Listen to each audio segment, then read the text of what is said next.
Hey guys, what's going on? Today's May 16th.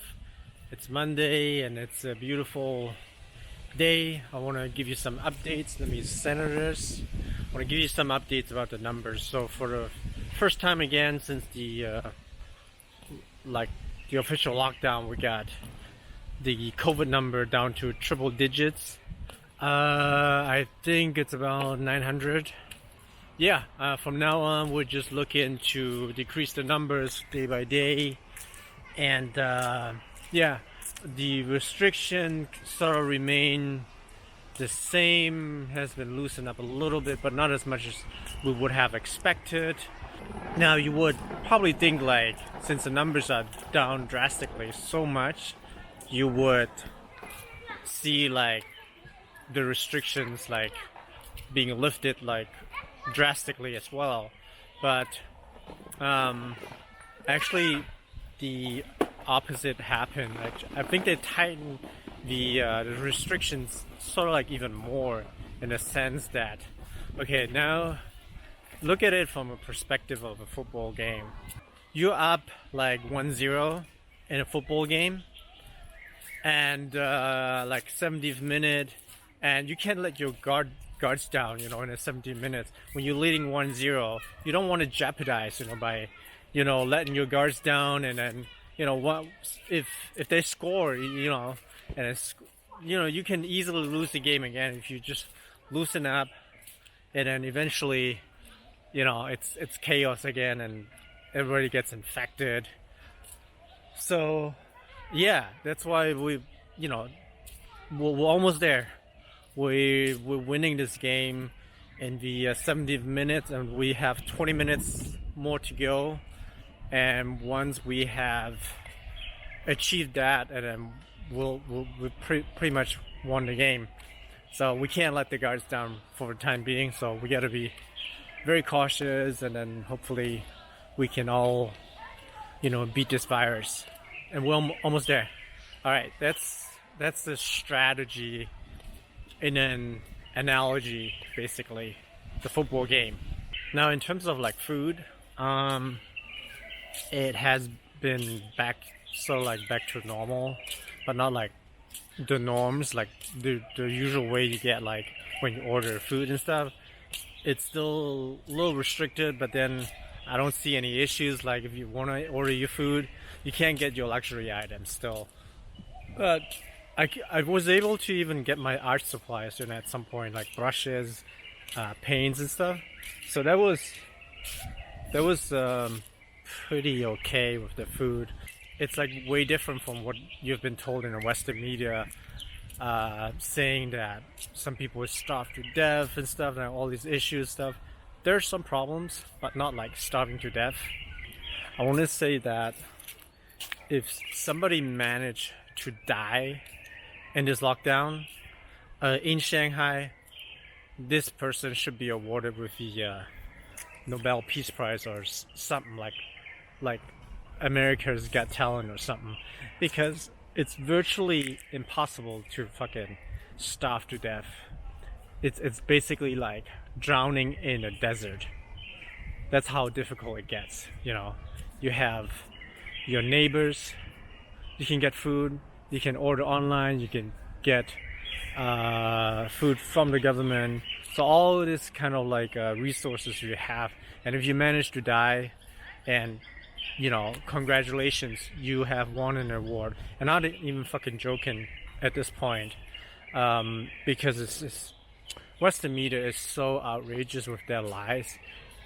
I mean, it's just like, yeah, it's basically claiming that somebody actually got drowned in a desert where there's no fucking rain, basically. That's how outrageous Western media is. There's no cases like somebody actually starved to death or any of this like stuff. It's just like people, they're getting frustrated because they couldn't get like their luxury items, or like psychologically they're tired of like this lockdown, so they're looking for something to vent. And some people actually like to victimize themselves. When you can't order, they just put themselves in a situation, then, or just like, make them feel sad about something, and then they're doing it on purpose, and then not being able to do this and that.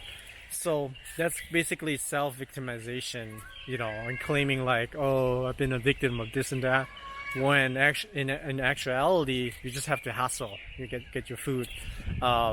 Just fucking get it. Stop whining about food you cannot get because you're incompetent, or just like you don't want to order your food. Yeah, it's just like a crying baby, basically.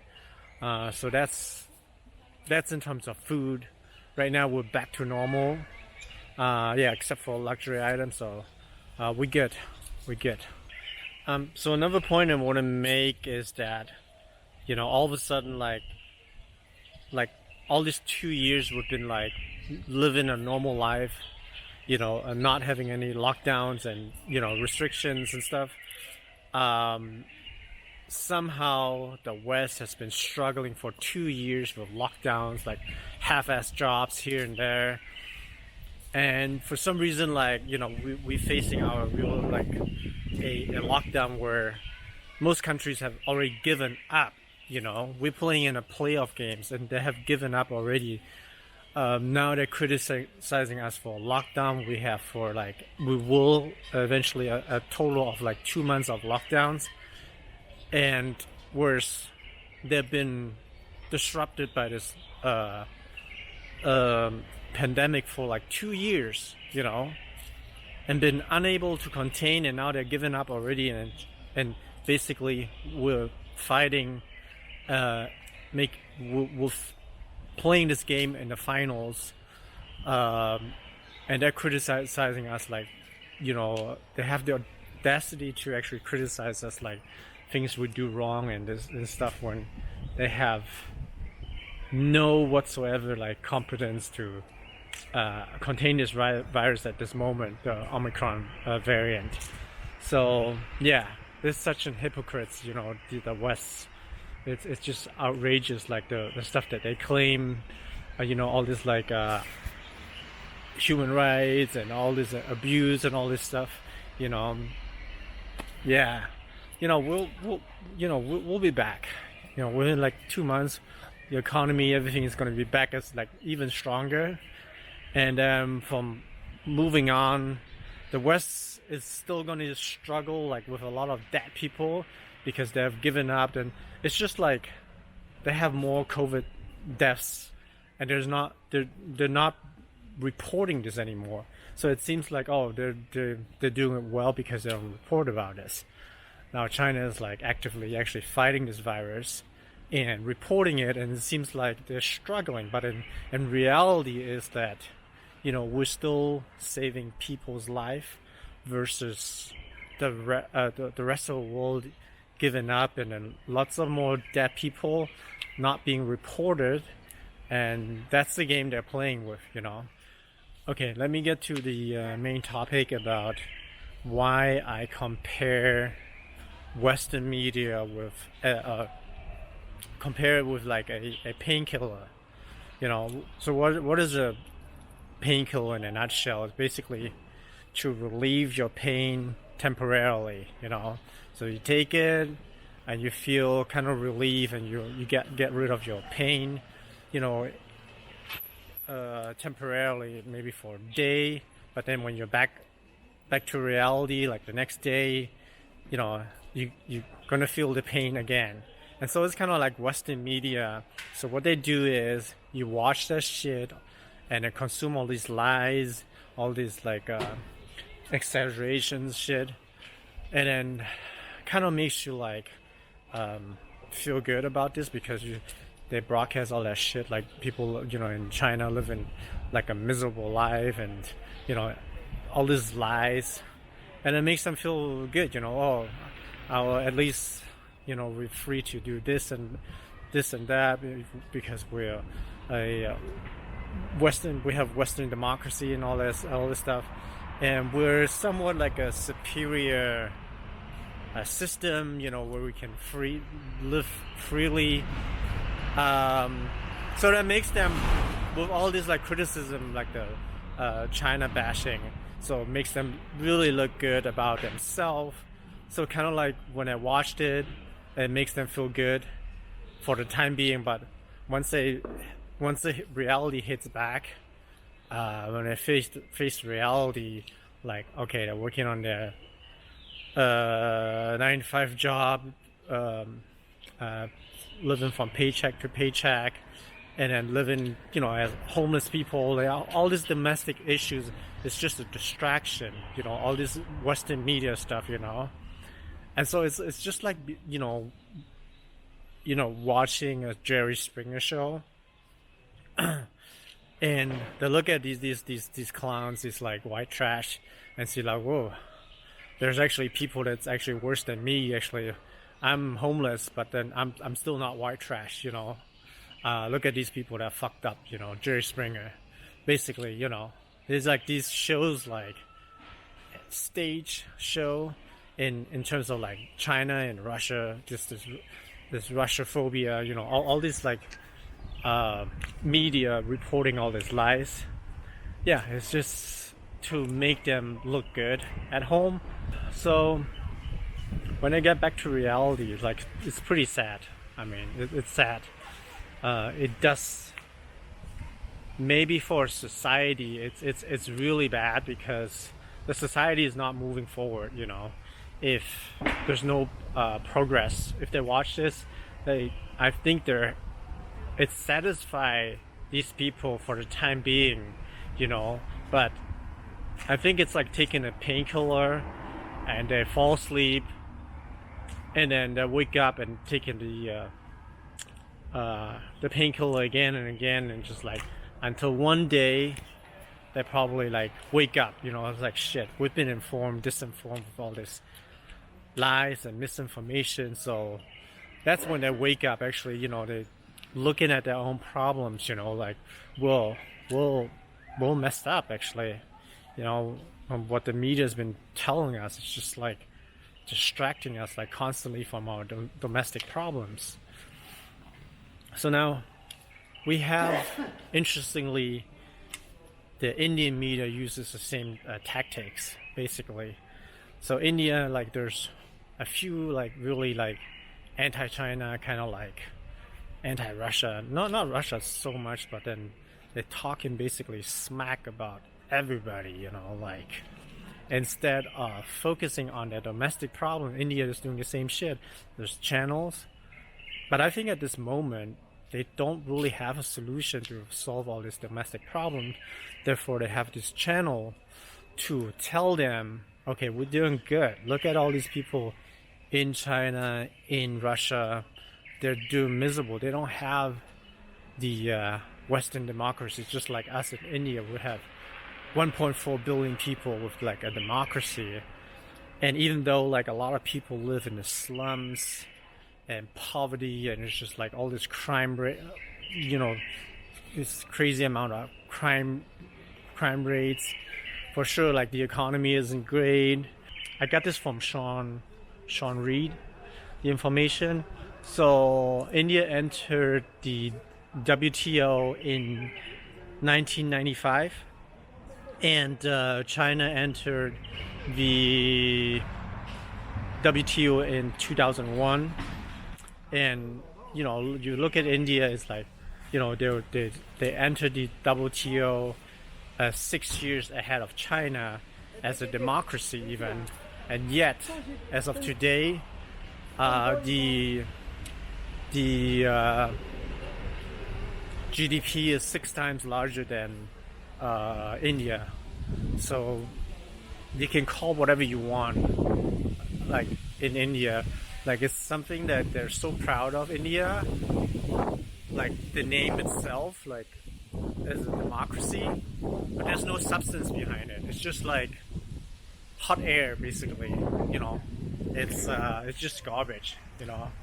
And yet they're so proud of their system, their democracy, and it's just full of corruption, poverty in India. I mean, India is a failed state, basically. And yeah, and the same, this painkiller mentality actually applies to India as well. They're using the same tactics, and I'm not sure if this is like a way to go. You know, you spend so much time in the media, you know, using all this money in the media to portraying yourself as a superior system when you actually have like inside you have all these domestic problems and you're a failed state, and you're just spending money on this painkiller instead of looking for the real remedy to actually solve this problem, the domestic problem, you know. And India has this long history of colonization, you know, being a colony, a British colony. I get the feeling like a lot of Indians are so proud of the English language, the having this inheritance of the, you know, the British sort of like, you know, they extracted like I don't know how many trillions back then from India. Then there's so many famines that the British caused, all the misery and stuff. Yet people in India, they're kind of so proud about the being a British colony, the language they speak. They're so proud of all this like achievement that's instead of like focusing in their own country, their own development, like as Indians, actual Indians, not as being like an Anglo former colony, you know. So it's really sad to see like India in between, like, you know, being like the puppet of the United States at the in the meantime. Yeah, I want to wrap this up using the analogy of like the painkiller analogy for Western media.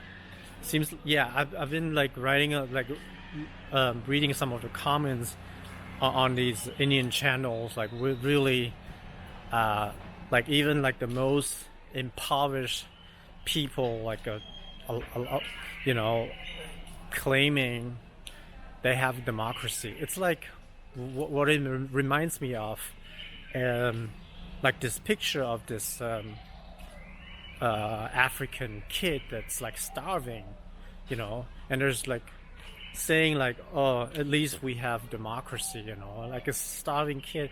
Like democracy means like, oh, at least they have some freedom to do what?